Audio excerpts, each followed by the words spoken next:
Za vami je novo svetovno prvenstvo v kolesarstvu. Kako je vse skupaj izgledalo iz vaših? Ja, v bistvu je bilo eno svetovno prvenstvo, ko smo prišli nekako na kroge, oziroma že klanec ta pred kroge se je začel kar navijati tempo na klanec, zaradi tega, ker Bek je imel 18 minut prednost in je bilo treba to zmanjšati, tako da tempo je bil kar, bi rekel, nekako že visok.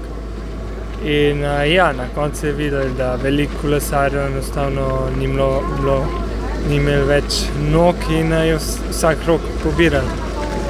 Drugače pa ja, mi smo računali na Primoža in žal smo imeli malo smole s padcem in pokazali smo sicer karakter in ga počakali, bomo pomagali nazaj v grupo in mislim, da moramo samo tako naprej dirkati in slej ko prej bo tudi rezultat prišel.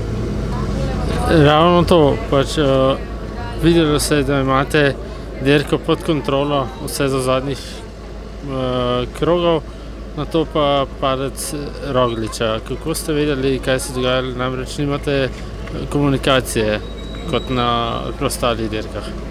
Ja, na srečo je bil on nekako bolj v ospredju in je padel bolj na prvih pozicijah in sva ga Špiljakam videla, tako da sva ga potem počakala in moral je menjati tudi kolo, kar mu je vzelo veliko časa, nažalost smo rabili kar, v bistvu ujeli smo šele naslednji krog, takoj ko se je klanec začel in verjetno je tudi on tam porabil nekaj moči, ki mu je mogoče na koncu tudi to manjkalo.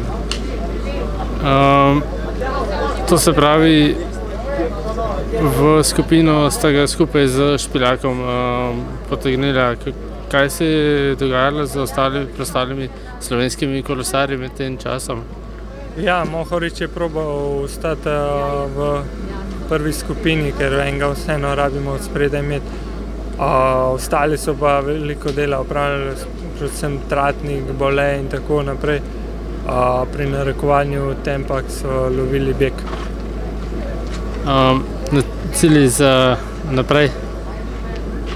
Ja, za to sezono v bistvu zdaj še vozi par dirk v Italiji in potem grem na Kitajsko in to bo zaključek sezone.